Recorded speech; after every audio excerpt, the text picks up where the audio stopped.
मती सुसमाचार 10वां अध्याय का मनन। ए अध्याय में 42 वचन बाटे।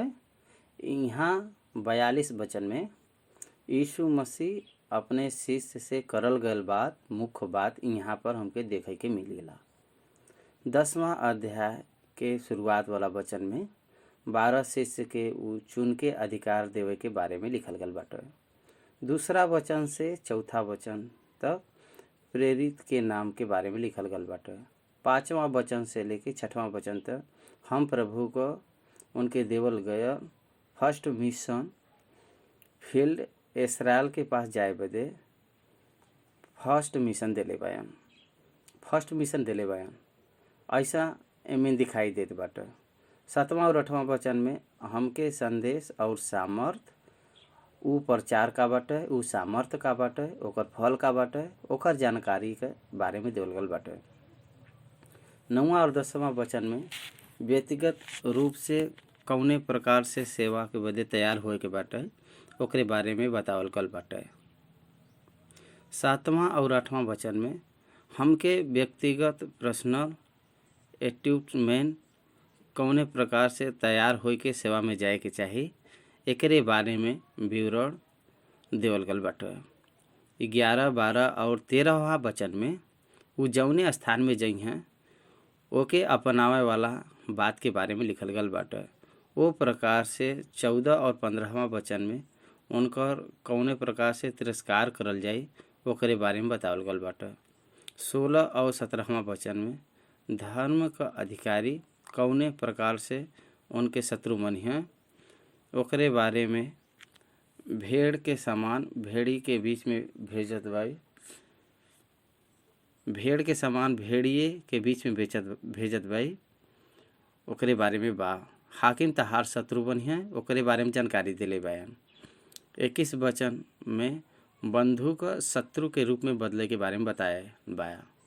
22वां और 23वां वचन में पूरा संसार तोहार विरोध बन जाइ है इस प्रकार से बताए बयान।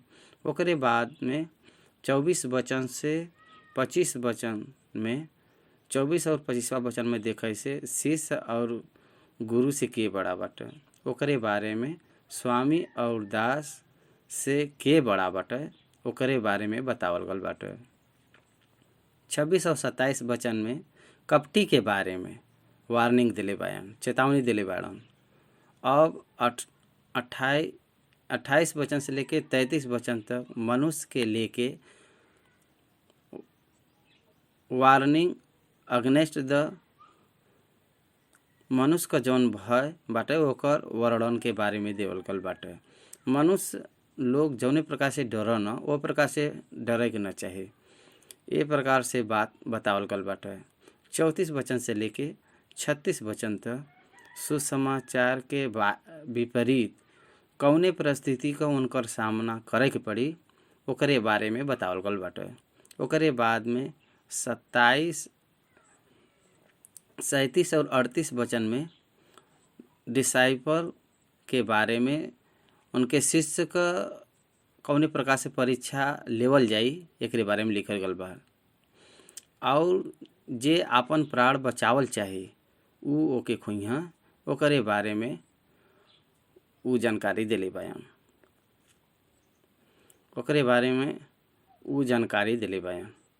40 से लेके 42 वचन तक प्रभु के नाम से करल गयल छोटा छोटा काम के का प्रतिफल मिली उनके फल के कभी भी नहीं खोए के बाटे ए प्रकार से ओकरे बारे में जानकारी देत आल बयान। ए प्रकार से ए अध्याय में बहुत सारा बात के जानकारी वो उनके दिले बयान।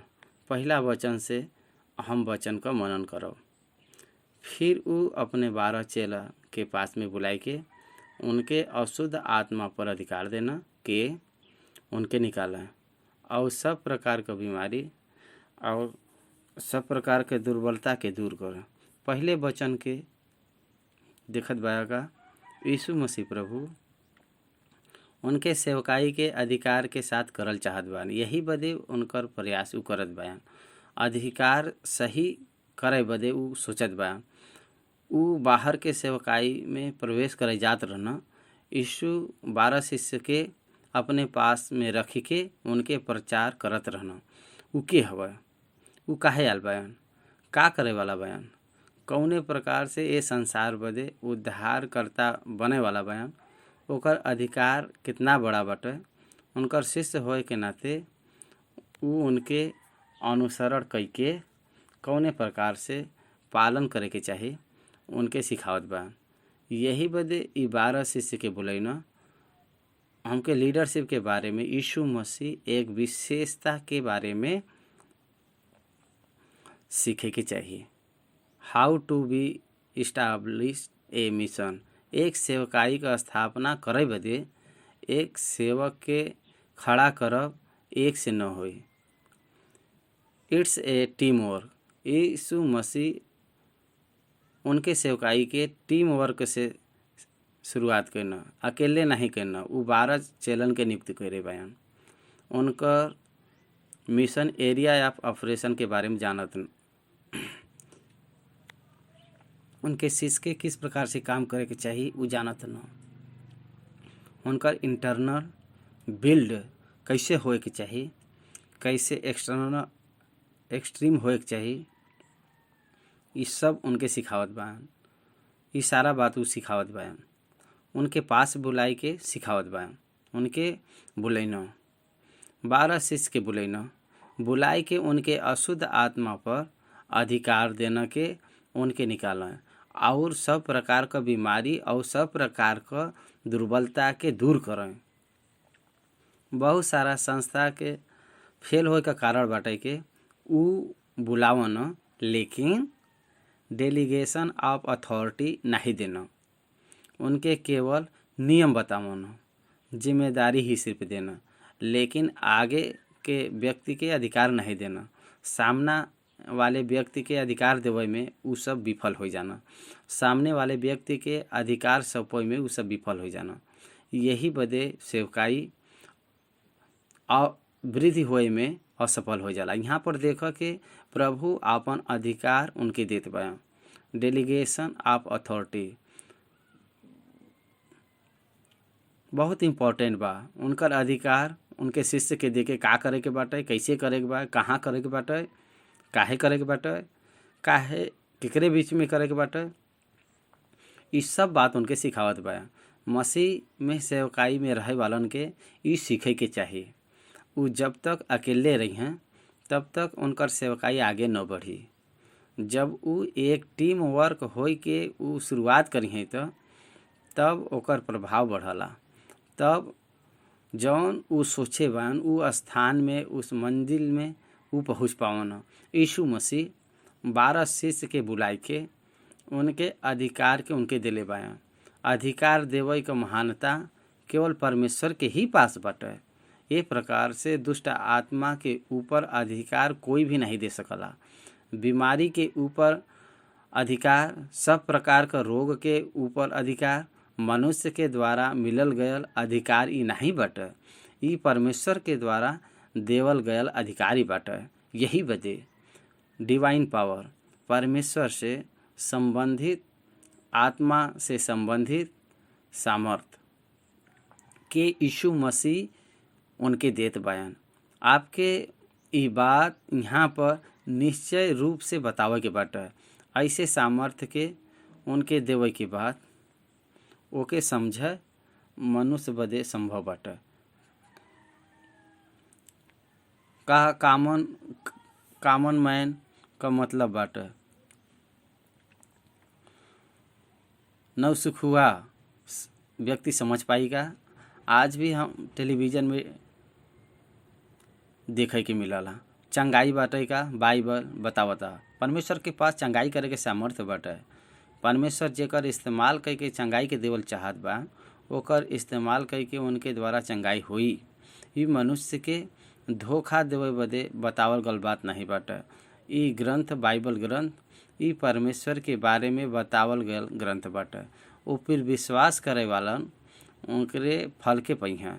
यही बदे मसीह के व्यक्तिगत रूप से आज चंगाई बदे एकर उपयोग करके आगे बढ़े के सीखे के चाहिए। अब दूसरा वचन जौन बाटे 12 प्रेरित का नाम। प्रेरित मतलब भेजल गया। यीशु मसीह के बारे में इब्रानी का पत्री 3 अध्याय ओकर पहिला वचन में प्रेरित ऐसन कह के लिखल गल बाटे, द वन हु सेंट द गॉड। प्रेरित का मतलब बा परमेश्वर के द्वारा भेजल गयल। मसीह के द्वारा भेजल गयल लोग भी परमेश्वर के द्वारा भेजल गयल लोग हयन। यही बदे ऊ प्रेरित बायन।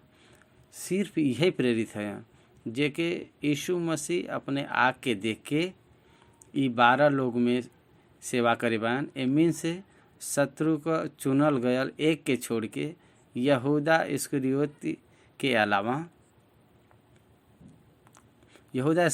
अलावा बाकी के सब लोग में उनकर सेवा करे बायन। उनके नाम के बताए बायन। सबसे पहले नाम समौन, जौन पतरस कहलावन। पतरस ई नाम यीशु मसीह समौन के रखे बायन। काहे बदे कि तू पत्थर बाया, तू कैफा बाया। पेट्रोस ई नाम पतरस के मिलल बाटा। पेट्रो ई शब्द में परमेश्वर के एक चट्टान के सूचित करे के द्वारा उमिन एक पत्थर के द्वारा पतरस दिखाई देना। यही बदे उनके पत्री में आत्मा से संबंधित पत्थर बन के हम भवन के सामान बनावल गल बई जा। ए बदे ऐसन कहे बायन। ए बदे हर एक विश्वासी वो भवन का पत्थर बायन, पेट्रोस हैं। यही बदे यहाँ पर ध्यान देवे से पतरस कहलावन, लेकिन उनकर नाम जौन बाटे सिमोन बाटे और उनकर भाई अंद्रियास, जब्दी का पुत्र याकूब और उनकर भाई यूहन्ना। याकूब, यूहन्ना, पतरस ये तीनों यीशु के शिष्य में से मुख्य भूमिका के रखे बायन। ये तीनों के उनके सेवकाई में यीशु विशेष तौर से बढ़ाए बायन। एर के बेटी के चंगा करत समय ये तीनों के लेकर रहना। रूपांतर के पहाड़ पर ऊ रूपांतरित होत समय ये तीनों के ऊ अपने साथ लेकर बायन। वही प्रकार से गतसमनी जात समय ये तीनों के साथ लेकर बायन। यही बदे ये लोग बड़ा स्पेशल और बहुत स्पष्ट रूप से यीशु मसीह के द्वारा दिखायल गल बायन। यही बदे ये तीनों का नाम पहले आई के अंद्रियास भाई हैं, ये बदे लिखे बायन। फिलिपुस और बर्तुलमैन, थोमा और महसूल लेवे वाला मती सुसमाचार के लिखे वाला, हल्फई का पुत्र याकूब और तद्दई, समौन कनाने और यहूदा इस्करियोती जे उनके पकड़वाए रहना। यमीन हमके फिलिपुस का सेवकाई यूहन्ना 14 में फिलिपु के बारे में बतावल गल बाटे। बाद में हमके प्रेरित का काम में आजोत में नपुस्त के सुसमाचार सुनावे में फिलिप्पी बायन। बर्तुलमै के बारे में और मती के बारे में हल्फई का पुत्र याकूब और तद्दई, समौन कनानी। बाइबल में कहीं पर भी इनकर सेवकाई दिखाई नहीं देत बाटे। पतरस के बारे में अधिक इतिहास बाटे। याकूब को प्रेरित का काम 12वां अध्याय में हेरोदेस राजा के हाथ में सबसे पहले हतसाक्षी भयल व्यक्ति के समान ऊ दिखाई देत बयान। यूहन्ना सबसे आखिरी में मरल गल व्यक्ति बयान। सहज मृत्यु के पावे वाला व्यक्ति भी बयान हो। यूहन्ना जब पद्मास में रहना तब ऊ प्रकाशित वाक्य लिखे रहना। यूहन्ना सुसमाचार लिखना, प्रकाशित वाक्य भी लिखना। तीसरा पत्र के भी लिखे बयान। पतरस 2 पत्र लिखे बयान। यही बदे मुख्य रूप से यूहन्ना और पतरस ज़्यादा हमके दिखाई देते बयान। विशेष रूप से हम जौने 5 लोगन के बारे में बताए भाई, बर्तुलमै, मत्तई, याकूब और तद्दई, सिमोन कनानी और थोमा।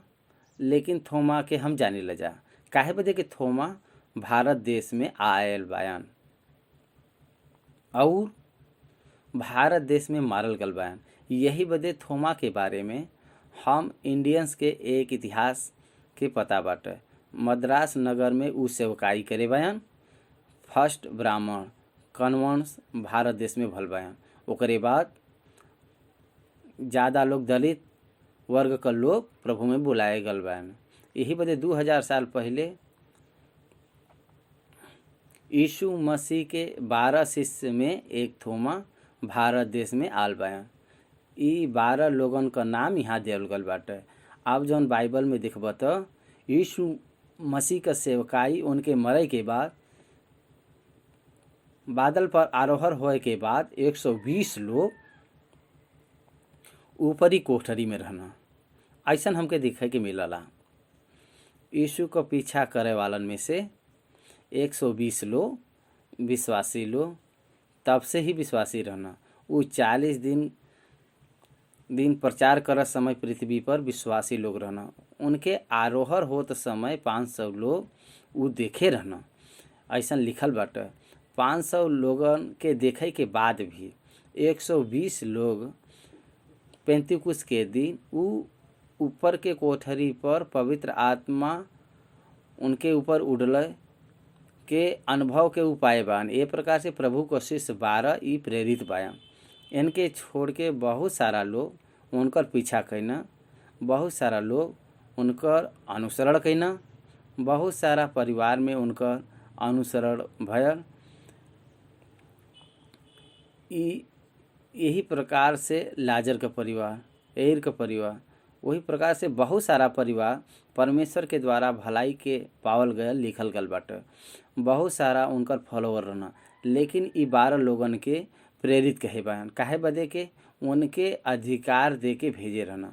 उनके सुसमाचार के समान अभिषेक करके भेजे बयान। दुष्ट आत्मा के शक्ति पर अधिकार दे के भेजे बयान। बीमारी और रोग पर अधिकार दे के भेजे बयान। ई परमेश्वर का अधिकार बाटे। ई परमेश्वर का अधिकार यीशु मसीह के द्वारा उनके देवल गल बाटे। उ लोग वो अधिकार के पाई के गल बायन। उ लोग तो साधारण बायन, लेकिन उनके ऊपर जौन अधिकार बाटे, उनके जौन अधिकार देवल गल बाटे वो महान बाटे। वहीं पर लिखल गल बाटे। यीशु मसीह उ 12 लोगन के भेजत समय एक अच्छा सा मिशन फील्ड के उनके दिले बायन। कहाँ तक उनकर सेवकाई बाटे? उनकर पहला सेवकाई मत्ती सुसमाचार 10वां अध्याय में बतावत समय इस्राएल के घराने के पास जइह, अन्य जाति के तरफ मत जइह और सामरी के कोई नगर में मत जइह। इस्राएली के पास ही जइह, लेकिन इस्राएल का घराना का खोयल गयल भेड़ के पास जइह। इस्राएल के घराना के खोयल गल भेड़ के पास जाए के बाटे। उ चलत चलत ही प्रचार करह के स्वर का राज निकट आई गल बाटे। सुसमाचार के सुनाई और अद्भुत काम करब, दोनों के एक साथ उ चलाए बयान। 5वां वचन से जब हम 15वां वचन तक देखब तो ई हमके देखे के मिलला। यीशु मसीह का सेवकाई का सुसमाचार का प्रचार के साथ साथ चंगाई के देवे वाला सेवकाई और दुष्टात्मा के भगावे वाला सेवकाई के भी प्रेरित का काम के समय ये कंटिन्यू करत समय दिखाई देवेला। लेकिन आज बहुत लोग आज एकर अपोज करत बान, साबित कई के दिखावा। ऐसन अस्थाई में आज समाज आई गल बाटे। इस्राएली के घराने के पास जाए बदे उ कहत बान, काहे बदे के उ उनके लोगन के पास आल बान। उ प्रजा उनकर तिरस्कार करे के बाद अन्य जाति के पास समाचार उजाई। उनके प्रजा बदे आल बान, इस्राएल बदे आल बान। उ लोग ओकर तिरस्कार करिहन। ई परमेश्वर का टाइम टेबल बाटे। उ भविष्य जाने वाला हयन। ई लोग तिरस्कार करे के कारण उद्धार अन्य जाति के लोगन के मिलल। ई पौलुस का रोम के कलीसिया के लिखे बयान। यहूदी लोग सहज जैतून बयान, अविश्वास के कारण तोड़ देवल गल बयान। हम लोग जंगल के जैतून हई जा, अन्य जात के हम सब लोग जंगली जैतून हई जा। विश्वास के द्वारा जड़ के पकड़ के बही जा। उ लोगन को थोड़ा तोड़ल जाइब और अन्य जाति का लाभ बाटे, तब उनकर जड़ पकड़ब और ई अधिक भला बाटे।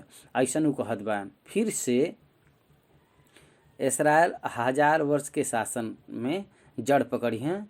इसराइल का इतिहास और उनकर भविष्य के बारे में भविष्यवाणी के जब हम देखल के मिली तभी हमके बहुत अच्छा से समझ में आई जाई। अब्राहम से लेके उ प्रतिज्ञा का लोग कौने प्रकार से आल बायन, लोग कौने प्रकार से चलावल गल बायन, प्रोटेक्ट करल गल बायन, कौने प्रकार से बचावल गल बायन, कौने प्रकार से प्रभु के द्वारा शिक्षा के पाल बायन, उनके बदे उद्धारकर्ता कौने प्रकार से आल बायन, उद्धारकर्ता का तिरस्कार करे का कलीसिया के कौने प्रकार से बेनिफिट भयल, अन्य जाति से संबंधित कलीसिया कौने प्रकार से आशीष के पाएबान, ई सब पता चली। ई सब 7 साल के महासंकट के समय इसराइल यीशु मसीह हयन ई बात जान जी हैं, तब तक उनके आँख के अंधकार छाए बाटे। यही बदे सबसे पहले यहूदी के पास भेजे बा। 5वां वचन,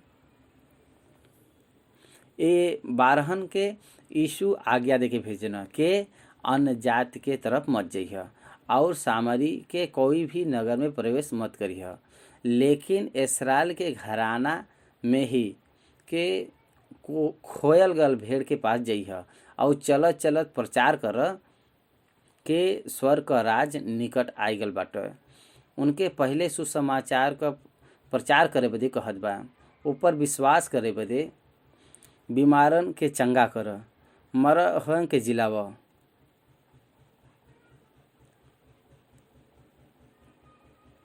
कोढ़ी के शुद्ध कर, दुष्टात्मा के निकाल। कोई भी मसीह प्रचारक के अद्भुत कार्य के पवित्र आत्मा के सामर्थ्य के द्वारा उनके जीवन में करे के बाद ओकर मोल न लेवे के चाहिए। कीमत पावे का यत्न करे वाला परमेश्वर का संतान नहीं बा। ई परमेश्वर का पद्धति नहीं बाटे। तू सेत में पाल बया असेत में द ए अधिकार के पावे बदे उ कुछ भी कीमत नहीं चुकाए बाया, कुछ मेहनत नहीं करे बाया, उपवास नहीं करे बाया। उ अनुग्रह के द्वारा देवल गल अधिकार बाटे, लेकिन बहुत सारा लोग उनके द्वारा भलाई के पई हैं। वो भलाई के बदले में भलाई का आशा मत रखो। ई बात ई बतावत बा। सेत में उचित में तू पाए बा, उचित में द ओकर मतलब बाटे don't commercialize the ministry of God. यीशु मसीह उनके स्पष्ट बताए बा, सेवकाई के व्यापार मत बनाओ। यह तब का प्रधान याजक करत रहना। प्रधान याजक रहतन तो they need Mani because of the ministry. सेवकाई के द्वारा वो पैसा कमात रहना, बलि के पास पैसा लेत रहना। God hated that. परमेश्वर का ये बात पसंद नहीं है। जब यीशु मसीह आराधना में उनके देखना तब उ सबके लाठी से मार के भगैना। हमरे पिता के घर के चोर का घर बनाए दिले बा। यही बदे न्यू टेस्टामेंट प्रभु के शर्त के जाने के चाहिए कि परमेश्वर विश्वास कई के प्रचार बदे भेजना। प्रभु के दास के परमेश्वर वचन के उपदेश के साथ बहुत सारा अनुग्रह के वरदान के देना। ओके कमर्शलाइज न करे के चाहिए, उनके साथ व्यापार न करे के चाहिए, ओके व्यापार न बनावे के चाहिए। यहाँ पर बतावत बा लोगन के चंगा कर, लेकिन मुक्त में चंगा कर, मरे हो लोगन के जियाव।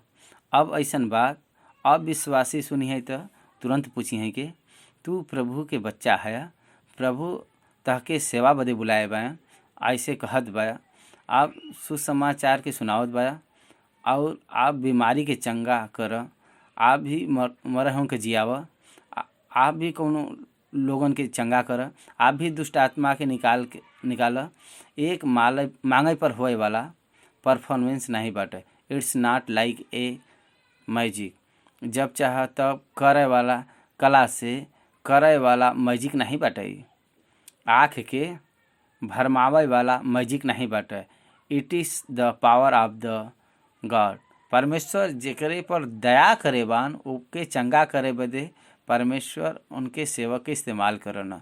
विश्वास करे वालन के चंगा करे बदे प्रभु जे फिर दया करे बान उनके छोड़ावे बदे सेवक के द्वारा सुसमाचार के सेवकाई और प्राथमिक सेवकाई के नियुक्ति करना। यही बदे ये सेवकाई के हमके समझे के बाटे ई परमेश्वर के अधिकार के द्वारा होला केवल, लेकिन मनुष्य के विचार से नहीं होला। यही बदे उनकर संपूर्ण जिम्मेदारी परमेश्वर का रही। ये वरदान के ऑपरेट करे वाला मनुष्य नहीं है, वो मनुष्य के नहीं कुछ पता रहला। वो व्यक्ति चंगाई के पाई, लेकिन प्रभु के द्वारा देवल गल वरदान के कारण के चंगा होए के चाहिए। जेके पवित्र आत्मा छुअला उही चंगाई के पावला। ई परमेश्वर का कार्य बाटे, ई हमके याद करे के बाटे। एकरे बाद में मार्ग बदे झोला नाही रखे के बाटे। प्रिपरेशन बतावत बा, न दू कुर्ता न दू जूता न लाठी ल, काहे बदे मजदूर का उनकर भोजन मिले के चाही।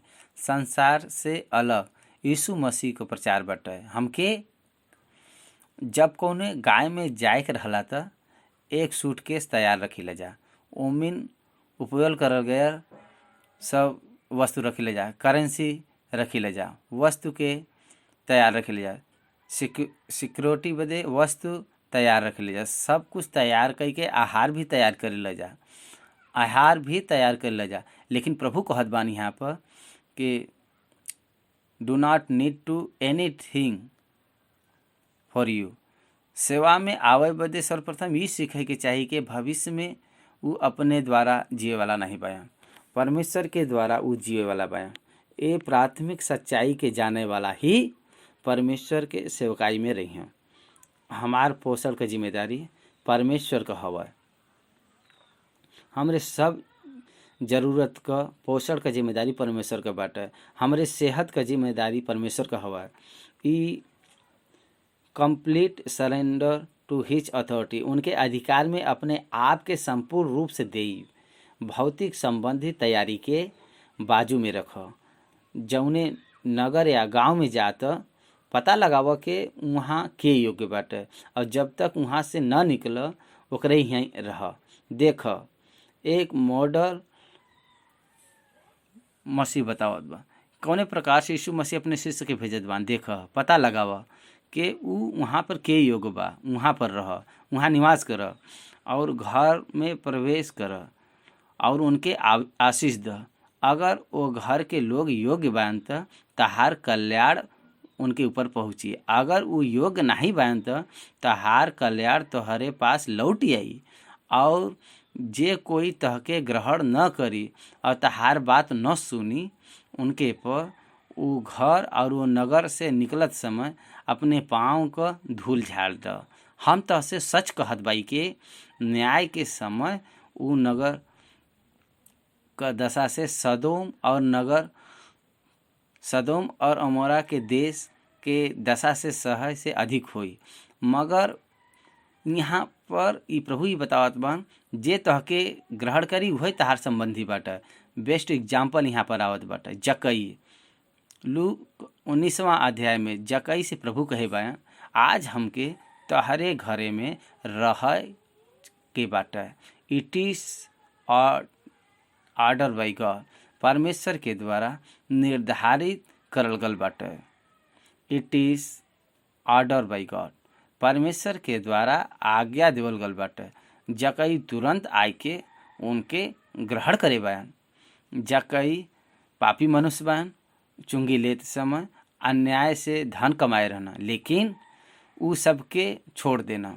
यही बदे मन के फिरावे वाला मन फिराव का जवाब देला, आमंत्रण देला।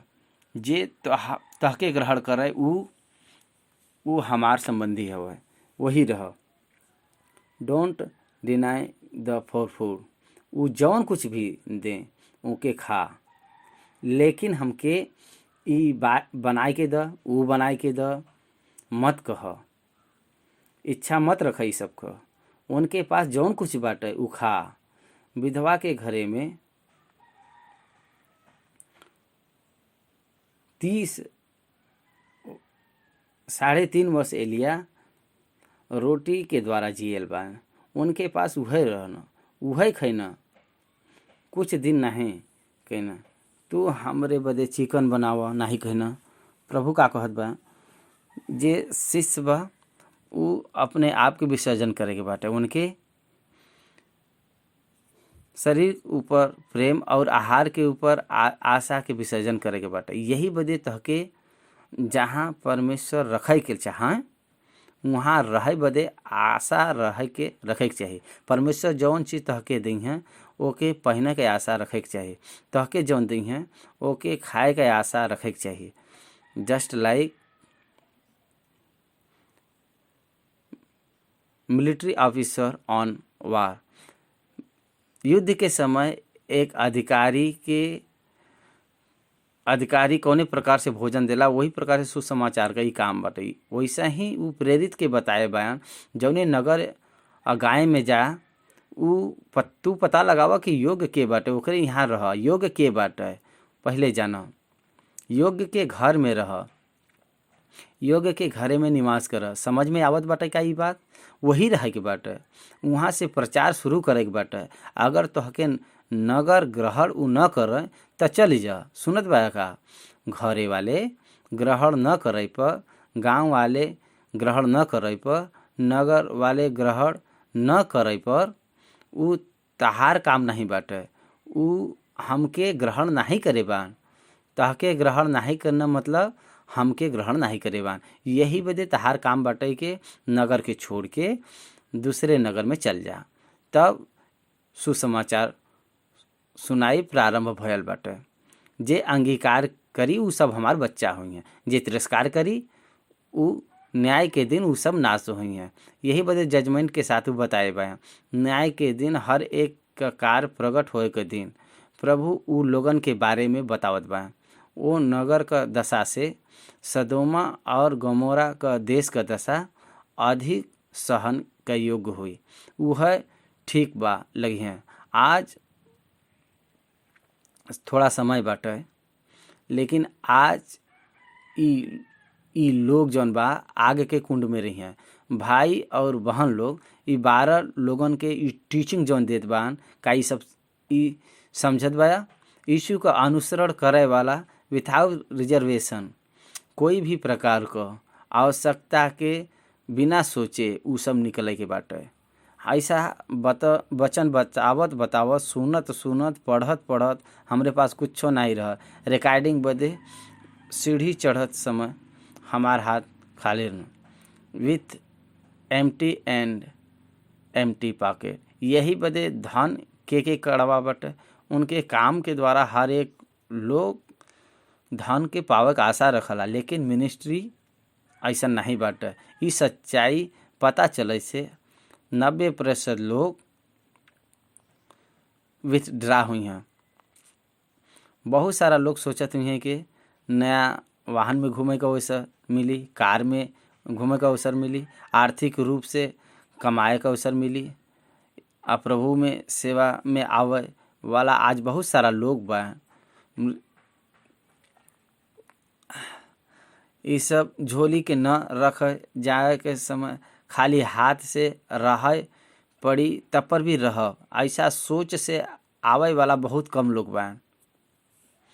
आज सक्सेसफुल मिनिस्ट्री ओके कहल जाला, सक्सेसफुल सर्वेंट ऑफ गॉड उनके कहना जेकरे पास ज़्यादा धन बाटे। लेकिन बाइबिल वर्सन ई कहला कि बड़ा बड़ा चर्च का निर्माण करे वालन के सच्चाई से सर्वेंट ऑफ गॉड कहल जाला। लेकिन बाइबल वैसा नहीं कहला। बाइबल वाइस और इंटरली डिफरेंट। बाइबल का पद्धति अलग बाटे। सेवा बदे जाए वाला मृत्यु का तैयारी के साथ उजाला। Just like a person A army. सैनिक बन के एक योद्धा की तरह जाई, प्रभु बदे मर जाई। आतंकवाद और सुसमाचार में अंतर उहई बाटे। आतंकवाद ओकरे धन बदे दूसरे के मारला, लेकिन मसीह दूसरा बदे स्वयं मर जाला। That is a different. सुसमाचार उद्धार बदे स्वयं मरे बदे तैयार होना, उ दूसरे के बचावे बदे मरे बदे तैयार हो जाना। दूसरे के मरे और खुद के बचावे का कोशिश करे वाला आतंकवादी हवे। दूसरे के बचावे बदे स्वयं के मारे वाला हतसाक्षी बाटे। ई बात आपके पता रहे के चाही। बच्चा उठ के माता पिता के मरी हैं, कितना बुरा बात बाटे। आज पेपर पढ़े पर यही दिखाई देला कि बच्चा माई के मारत बा और पति पत्नी के मारव। आज हालात इतना भइल बाटे कि आपके वचन समझे के बाटे। दिन बुरा बाटे। प्रभु ओकर सेवकाई में भेजत समय ई बात बतावत बा, जब भी तहके एक नगर में सतावे त दूसरे तरफ भाग जिया। ई का हवे? यीशु मसीह उनके शिष्य के भागे बदे कहत बा। तहके काहे तू जहाँ बा वहाँ रह, हम ओके देख लेब। ऐसे काहे नहीं कहत बान? तहके मरी हैं, तहके बंदी बनी हैं, तहके बंदी गृह में डाल दी हैं। दिस इज माई मिनिस्ट्री। काहे बदे के आगापी प्रेम के साथ करल गयल ई सेवकाई बाटे। हमार खुद का सेवकाई का तिरस्कार करके विसर्जन कई के करल गयल ई सेवकाई बाटे। यही बदे हम तहसे सच कहत बाई के तू इस्राएल के सब नगर में फिर चुकह के मनुष्य के पुत्र आए जी हैं। ई बात बहुत गंभीर बाटे। जब तू एक नगर से सतावल जइह तो दूसरे नगर में जइब, सब इस्राएल के नगर में जइब। मनुष्य का पुत्र आवे तक जब तू प्रचार करब तो इस्राएल के सब नगरवासी तहके सतई हैं। मनुष्य का पुत्र तब आई जी हैं। फिर से कैसे ही हैं? मतलब सेकेंड कमिंग के बारे में बात करत बायन। मनुष्य का पुत्र का फिर से आवे तक मतलब सेकेंड कमिंग के बारे में वो बात करत बा। फिर से मनुष्य का पुत्र रही हैं, तब तक तू इस्राएल के नगर में संचार करके रहा। Israel is the going to deny you in my name. हमरे नाम से इस्राएल तहार तिरस्कार करी हैं। सच बात बाटे। पौलुस आर का दीप गई न, पतरस से मैनोरेशन में उचल गई न, विभाजित हो गई न, अलग हो गई न। ईस्वी सन 70 वर्ष में कलेसिया विश्व भर में फैल गई। ध्यान दो, ओकरे बाद इस्राएल का जो देश बा मानचित्र में नहीं रहा, विश्व का नक्शा में नहीं बाटे। 1948 तक फिर से वो राज्य दिखाई दिले, वो बट गए न।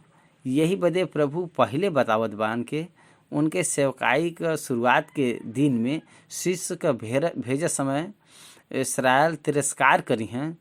यही बदे ये सच्चाई के हमके जाने के बाटे। मत्ती सुसमाचार 10वां अध्याय 24वां वचन, चेला अपने गुरु से बड़ा नहीं होना और न दास अपने स्वामी से। चेले का गुरु का और दास का स्वामी के बराबर होई, ई बहुत बाटे। जब वो घर के स्वामी के शैतान कहना त उनके घर वालन के का कुछ न कह पाई हैं। ये दोनों वचन पर सोचे के बाटे। चेला अपने गुरु से बड़ा नहीं बयान, चेला का गुरु का बराबर होई बहुत बाटे, ऐसा कहत बयान। यहाँ यीशु मसीह प्रभु प्रचारक बयान, वो स्वामी हैं।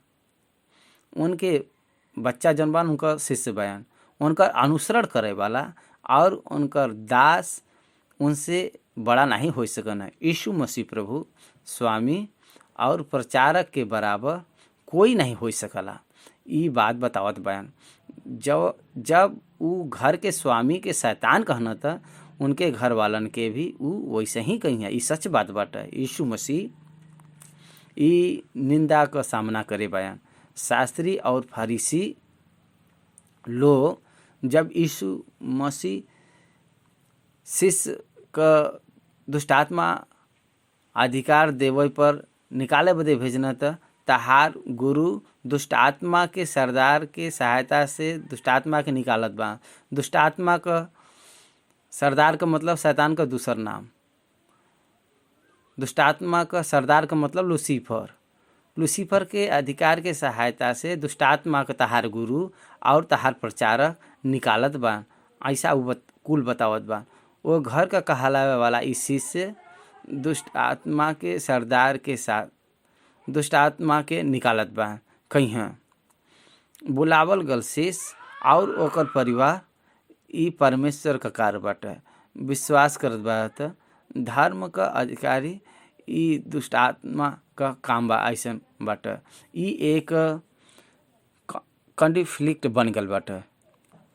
एक समय में वो समय में ऐसा बोले लगना कॉमन पब्लिक का ई कन्फ्यूजन बाटे परमेश्वर के कारण होत बाटे के दुष्ट आत्मा के कारण होत बाटे। प्रभु का प्रतिनिधि कहे वाला डिक्लेयर करत बान के ऊ दुष्ट आत्मा बा, लेकिन छुटकारा पावे वाला प्रभु का महिमा करत बयान। यही बदे पब्लिक बदे एक संदेह बन के रह गल बाटे के सपोर्ट करी जा। बाद में वचन के हम पढ़ 26वां वचन। अब यहाँ से प्रभु उनकर दास उनके शिष्य के संसार बैर रखी हैं, परिवार का लोग भी बैर रखी हैं। ई शुरुआत करे बान। देखो यही बदे मनुष्य से मत डर, कोई तहरे ऊपर झूठा आरोप लगाई है ओसे मत डर। आपके ऊपर झूठ लगावे वालन से मत डर। आप परमेश्वर के आत्मा के द्वारा काल करे से आपके ऊपर ई प्रचार करल जाए। ई दुष्ट आत्मा से करत बान। आप सेवक के कोई भी बात बदे डरे के न चाही। ये बात के याद रखे के बाटे सेवक समाज से आवल गयल निंदा समाज पर उनके ऊपर चले वालन के डरे के न चाही। प्रभु में कहे बयान कुछ डरे के नहीं बाटे। कुछ ऐसा नहीं बा जौन खोलल न जाई। ऐसा कुछ नहीं बा कि जौन छुपल बाटे। व्हाट इज ट्रूथ ई बाहर आई। आज नहीं तो कल वो बाहर आई। सत्य के छुपावे बदे कोई भी कोशिश कर ऊ न छिपी। सत्य छुपल न रही। सत्य एक अंकुर की तरह बाटे। यही बदे प्रभु कहत बान के कोई चीज़ ढकल नहीं बाटे के खोलल न जाए और कौन चीज़ छुपल नहीं बा के जानल न जाए। तू परमेश्वर के आत्मा से दुष्ट आत्मा के निकालत बा के दुष्ट आत्मा से दुष्ट आत्मा के निकालत बा।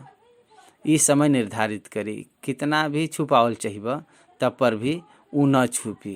काहे बदे के छुटकारा पाए वाला व्यक्ति का मन फिराव उनकर जीवन का बदला एक बड़ा गवाही बने। देखो हम अपने 21 वर्ष में यीशु मसीह के उद्धारकर्ता के रूप में ग्रहण करे भाई।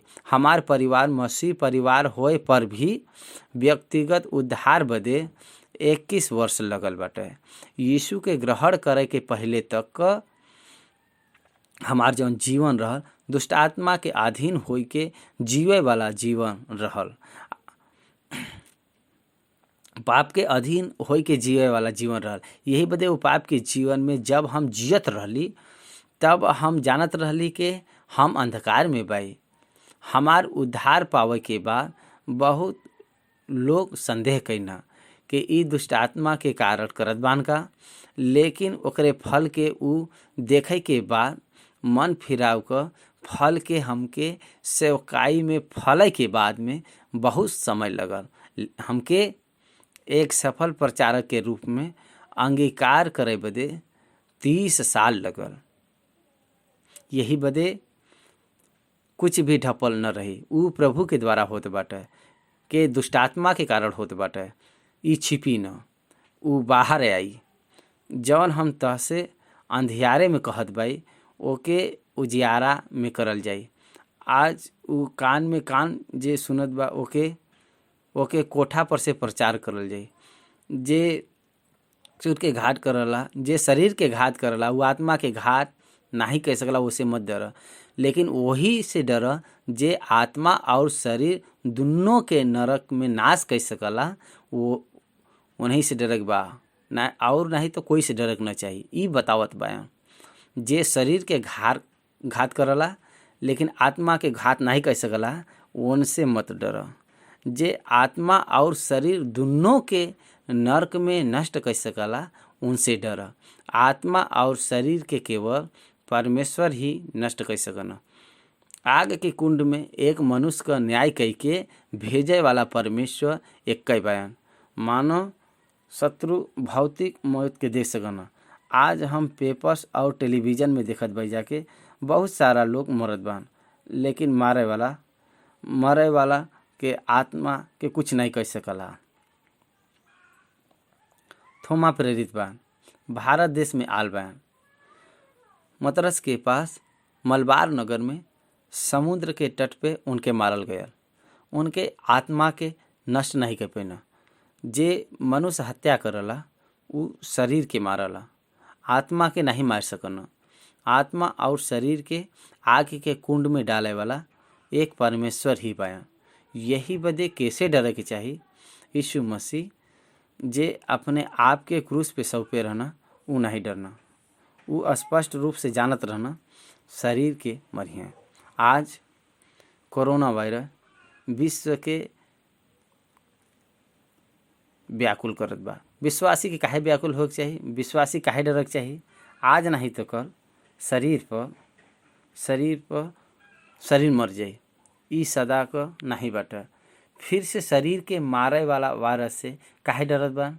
हमार आत्मा बचावल गल बाटे। हमार आत्मा प्रभु के उपस्थिति में जाई। हमार आत्मा के मृत नहीं बाटे। ऊपर से पुनरुत्थान का आशा यीशु में हमके देवल गल बाटे। यही बदे वायरस से डरे के जरूरत नहीं बाटे। यही बदे इस संसार में प्रभु हमके बतावत बान नरक में डाले वालन से सबसे ज़्यादा डरक चाहिए। आत्मा और शरीर के नरक में डाले वालन से डर, मतलब परमेश्वर से डर। मनुष्य से मत डर, शैतान से मत डर, रूमर से मत डर, प्रचार करे से मत डर। बंदी गृह में डलिहें, मार डलिहें। यीशु मसीह का उद्देश्य बाटे एके कोई भी प्रकार से मसीही और प्रचारक के डरे के न चाहिए। प्रचारक कलेसिया के कौन सा हियाव दे पई हैं। कलेसिया के हियाव प्रचारक के ही देवे के बाटे। तब पहले ही पता रहे के चाहिए। कोई भी हमरे शरीर के छू सकला, लेकिन हमरे आत्मा के नहीं। कुलुसियों का पत्री 3 अध्याय में पौलुस कहे बयान, तहार जीवन यीशु मसीह में परमेश्वर के द्वारा छोड़ावल गल बाटे। नो वन कैन टच योर लाइफ। जीवन के कोई छू न पाई, तहार आत्मा के कोई छू न पाई। उ बचावल गल बाटे। हे विश्वासी, उ बचावल गल बा। ओके कोई नाश नहीं कर सकला, लेकिन परमेश्वर से डरे के बाटे। यीशु परमेश्वर से डरे के बाटे। दाऊद परमेश्वर से डरना, याकूब परमेश्वर से डरना। यही बदे परमेश्वर से डर। शैतान का सामना कर, उ तहरे पास से भाग जाए। संसार से बिल्कुल नहीं डरे के बा। पैसा में 2 गौरिया नहीं बिकनी, तब पर भी तहरे पिता के इच्छा के बिना उमिन से एक भी भूमि पर नहीं गिर सकना। एक बात बताई हम, संसार में विमान का आप गणन करब त लाख नहीं बा। लाखों विमान घूमत बान। विश्व में पक्षी भी घूमत बान, बहुत सारा चिड़िया आकाश में चिड़िया भी घूमत बान। लेकिन ये लाख विमान का एक पक्षी के लग के गिरब बहुत कम होला, बहुत कम रिकॉर्ड सेशन होला।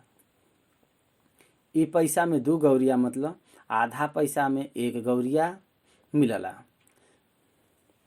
1 गौरिया उनके अनुमति के बिना भूमि पर नहीं गिरला। ऐसन बाटे तो गौरैया के मृत्यु का भी परमेश्वर काउंट करत बा। गौरैया का मृत्यु उनके अनुमति के बिना नहीं होला। ई इम्पोर्टेंट पॉइंट के समान बताएल बा। उनके अनुमति के बिना 1 गौरिया भी नहीं गिरला। तब मनुष्य कैसे मरिया, यही बदे याद रखे की बाटे। आपका अगर प्रिय का हत्या भयल तो उनके अनुमति के बिना नहीं भल बाटे। उ ओके जाना न। अनुमति का मतलब मर्डर करे बदे ऊ अनुमति दी हैं। ऐसा गलत मत सोच। It is the knowledge with his expectance एक के मारे के कारण biological last the blood leads to death. Okay परमेश्वर अलाउ करनो जजमेंट के दिन ओकरे बारे में वो बात करी हैं, लेकिन हर एक मृत्यु के बारे में परमेश्वर लेखा न ली हैं। अमेरिका देश में हर एक डेड बॉडी का ऑटोप्सी करन और कहीं पर ये सिस्टम नहीं बाटे। इंडिया में तो बिल्कुल नहीं बाटे। कोई भी केस फेल होए पर डेड बॉडी का ऑटोप्सी इंडिया में करन। परमेश्वर हर एक व्यक्ति के प्राण के बारे में लेखा मंगी है। हमसे छिप सकला। पुलिस भी कुछ केस में के मारे जाने में फेल हो जी हैं, लेकिन परमेश्वर के पता बाटे के मारे बाटे, काहे मारे बा। मनुष्य के प्राण के मनुष्य परमेश्वर नाश तो ऐसन बात बाटे तो तू काहे डरत बा। शिष्य के बतावत बा, सेवक के बतावत बा, विश्वासी के बतावत बा, मत डर। समस्त अधिकार देवल गल बाटे। हम सदा काल तक तहरे साथ रह। तहरे सिर का बाल सब गिनल बाटे, मत डर। फिर से कहत भाई 26वां वचन में मत डर कहे बा। 28वां वचन में मत डर कहे बा। फिर से 31 वचन में मत डर कहत बा। मत डर, मत डर, मत डर। गौरैया और सिर का बाल अकाउंट में नहीं आवन। तहार सिर का जौन बाल बाटे सब गिनल बाटे, यही वजह डर मत। तू बहुत गौरैया से बढ़ के बाया। In the site of God परमेश्वर का दृष्टि में तहार हर एक बाल गिनल गल बाटे। हर रोज कंघी करत समय बाल गिरला, कितना बाल गिरला और कितना नया बाल आवत बा। कोई भी अपने बाल के गिन के नहीं बताए बाटे। विश्व भर का जनसंख्या में कोई भी मानव उठ के ही नहीं कहे के हमरे कपारे में इतना बार बाटे। परमेश्वर विश्व भर के हर एक मानव का बाल जौन बा कौने समय में कितना रहल, जीवन भर में कितना बाटे वो बता सकन। अति बुद्धिमान बा। सिर का बाल अगर गिनना तो तहरे प्राण के काऊ न गिन पई हैं। मत डर। जे कोई मनुष्य के सामने हमके मान ले, ओके हम भी अपने स्वर्गीय पिता के सामने मान लेबै। लेकिन जे कोई मनुष्य के सामने हमार इनकार करी, ओके हम अपने स्वर्गीय पिता के सामने इनकार करब। ये बहुत विशेष वचन बाटे। Public connection about Jesus Christ in बपतिस्मा। यीशु मसीह प्रभु के सबके सामने अंगीकार करे के बाटे। मन में विश्वास करे के चाहिए, मुंह से अंगीकार करे के चाहिए, सबके सामने गवाही देवे के बा। समझ में आवत बाटेगा। रहस्य में रहे वाला विश्वासी ही नहीं कहलाओ ना। रहस्य विश्वासी कुछ परिस्थिति के कारण बा, लेकिन लोगन के सामने शर्मिंदा महसूस करे वालन के बारे में यहाँ पर बात करत बा। यीशु मसीह प्रभु के बारे में हम उनकर बच्चा है, हम अंगीकार करे भाई। एके बतावे बदे शर्मावे वाला स्वर्ग में प्रभु उनके अंगीकार न करी हैं। ऐसा लोगन के प्रभु स्वर्ग में प्रवेश करे का अधिकार न दी हैं। उनके सामने हम उनके जनते नहीं भाई। हम शर्मिंदा है कही हैं, हे कुकर्म करे वाला हमरे पास से निकल जा। मतलब उनकर बारे में वो शर्मिंदा हुई हैं। तो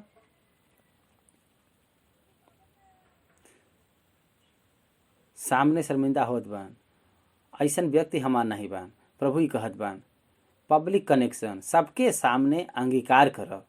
बाहर का गवाही मसीह ही के होए के चाहिए। 10 नगर में एक दुष्टात्मा से पीड़ित व्यक्ति उद्धार पाई के 10 नगर में गवाह बनल। अंधा व्यक्ति चंगाई पाई के गया, वो गवाह बनल। कुष्ठ व्यक्ति जौन रहल चंगा होए के बाद बाहर के लोगन बदे गवाह बनल। समझ में आवत बा का। यही बदे प्रभु के मुंह से अंगीकार करे के बाटे, मन में विश्वास रख और बाहर गवाही देवे के बाटे। हम एकर संबंधित है, हम ई बतावे के चाहिए। न बतावे से प्रभु तहके देख के शर्मिंदा हुई हैं। उद्धार व्यक्तिगत बाटे, उद्धार सदा के बाटे, उद्धार अनमोल बाटे। ऊ परमेश्वर तहके देत बायन, त शर्मावे से कैसे चली। यही बदे ओके अंगीकार करे बदे न शर्मावे वाला धन्य बयान। बाद में 34 वचन में बहुत मुख्य बात बतावत बयान। ई मत समझ के तू हम पृथ्वी पर मिलाप करावे आल भाई। एक हिंदू धर्म का व्यक्ति ए वचन का उपयोग कई के यीशु मसीह गलत हैं, यीशु मसीह बुरा हैं, ए प्रकार से ऐसा प्रचार करे बा। काहे बदे को पृथ्वी पर मिलाप करावे आल बयान। मत सोच, ऊ कहे बयान मिलाप करावे नहीं, तलवार चलावे आल भाई। ई बात ना समझ के, ई बात के न समझ के बात करत ना। बहू के ओकरे सास से अलग करे आल बयान। मिलाप करावे वाला परमेश्वर का पुत्र हुई हैं। ई विद्रोह करे वाला ये प्रकार से हुई हैं। ये प्रकार से वो हिंदू व्यक्ति कहे बयान। यही बदे एकरे बात के सुने के बाटे पृथ्वी पर मिलाप कराव नहीं आल बयान। काहे बदे को जानत न के जितना लोग उनके अंगीकार करी हैं ओके उनसे लोग भय रखी हैं। परिवार के लोग विश्वासी सदस्य से भय रखी हैं। यही बदे बतावत बा हम आल भाई। यही बदे तू विश्वास कर, तू विश्वास करत बा। यही बदे तोहसे उ बैर रखी हैं। यही बदे हम आल भाई तोहसे बैर करावे बदे बहुत ध्यानपूर्वक बाइबल के समझे के बाटे। पृथ्वी पर मनुष्य से भय रखे से हमार कोई भी हानि न हुई। सिर्फ भूमि पर तात्कालिक समस्या हुई। तलवार आवेल भाई, तलवार मतलब यहाँ पर विश्वासी से अविश्वासी से बैर हुई। ओकर कारण बाटे हमरे ऊपर रखल गया विश्वास। प्रभु स्पष्ट रूप से बतावत बान। पुत्र को उनके पिता से और बेटी को उनके माई से और बहू को उनके सास से अलग करे के बारे में यीशु मसीह प्रभु बैर करावे बदे आल बयान। ई बात कौने बात से संबंधित बाटे? विश्वास के विषय में मुँह से विश्वास रखे वालन पर अन्य लोग बैर रखे हैं। यही बदे बैर को शब्द कहे बयान। एकरे अलावा सास और बहू के बीच में बैर करवाई ऊ मतलब ऊ नहीं बाटे, ऊ शैतान करावला। लेकिन प्रभु कहत बयान विश्वास के बारे में परिवार में बैर आई, समाज से बैरी होबा। मनुष्य का बैर ओकरे घर ही के हुई हैं। हमके एक सेवक पता बाटे, उनकर सगा पिता कहे बयान हमरे मरे के बाद हमके देखे मतई है। काहे बदे के ऊ यीशु के अंगीकार करे बयान और सेवक बनना। हमरे शरीर के उनके छोड़े के जरूरत नहीं बाटे। गांव वालन के फेंके बदे कहना ई सच बात बाटे। हमरे आँख के सामने भल बाटे। बहू उद्धार पावा कह के सास के उनके बहू से सास का सताई हम समाज में देखे भाई।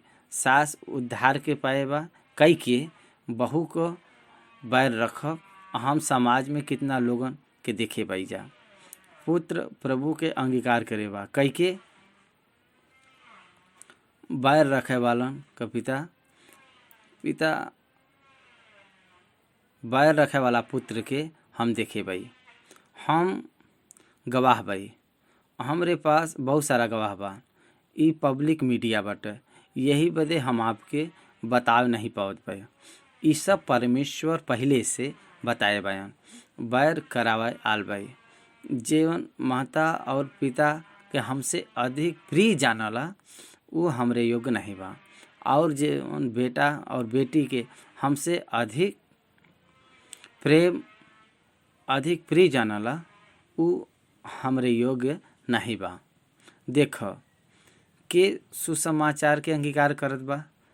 बेटा बेटे से भी प्रभु बड़ा बयान, पिता से भी प्रभु बड़ा बयान, माता से भी प्रभु बड़ा बयान। फर्स्ट प्रायर टू गॉड, प्रथम स्थान परिवार में परमेश्वर का हवा। ऐसा करे पर तो हमरे योग्य बया। कितना मुश्किल बात बाटे। पिता के छोड़ के यीशु को पीछा कर, माता के छोड़ के यीशु को पीछा कर, वो से भी अधिक परमेश्वर से प्रेम करो और ई प्रभु के जलन रखे वाला बोल सकल कैसे। जब हम ये बात के कहे भाई तब हंसिए। आप ध्यान दें ये बात के भाई और बहन लोग, बाकी का ट्रांसलेशन में ई न आई। हम विनती करत भाई सबसे अधिक परमेश्वर से प्रेम करे के बाटे। काहे बदे के परमेश्वर सबसे प्रथम बायन, सृष्टिकर्ता बायन, उद्धार करता बायन, पोषण करे वाला वह है, हमके चंगा करे वाला वह है, हमार रक्षा करे वाला वह है। यही बदे वह प्रमुख बयान, हमरे जीवन का लक्ष्य वह है। हम ए संसार में आज बाई तो ओकर कारण वह बयान। यही बदे वह हमारे बदे पहले बयान। उनके हमके प्रेम न करे से अच्छा नहीं बाटे। जे आपन क्रूस लेके हमरे पीछे न चले वो हमरे योग्य नहीं बा। मसीह का अनुभव क्रूस का अनुभव बाटे, कष्ट का अनुभव बाटे, आनंद का अनुभव नहीं बाटे, लाभ का अनुभव तो बिल्कुल नहीं बाटे, करेंसी मिले वाला अनुभव तो मसीह का नहीं बाटे, संपूर्ण जीवन मसीह का बाटे, त्याग का जीवन मसीह का बाटे, शत्रु का क्षमा करे के जीवन मसीह का हुआ, बलवंत होय के बलहीन के समान दीन बने वाला जीवन मसीह का हुआ, बुद्धिमान होय के भी मूर्ख के सामने मूर्ख होय के अंगीकार करब मसीह के जीवन बाटे। इमिलेशन, अपने आप के विसर्जन करके दीन बन के खड़ा रह मसीह का जीवन बाटे। ई तह से हो पाई का होय के चाहिए। जे आपन प्राण बचावाला ऊ ओके खोवाला और जे हमरे कारण आपन प्राण खोई ऊ ओके पाई। कितना अर्थ बाटे का।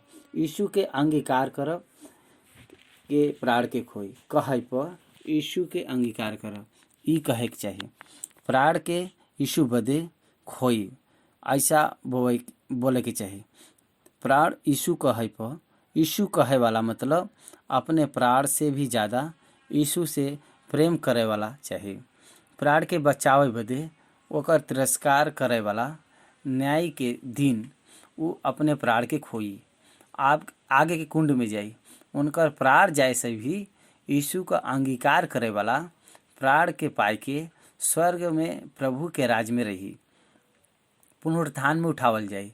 एकर मतलब बाटे के प्राण के बचावे वाला मतलब यीशु के विषय में यीशु का तिरस्कार कई के भी प्राण के बचावे का आशा रखे वाला प्राण यीशु ऐसन परिस्थिति आवे पर यीशु नहीं प्राण बोल के प्राण के चाहे वाला ऊ ओके खोई देही, आगे के खुल्ड में जाई।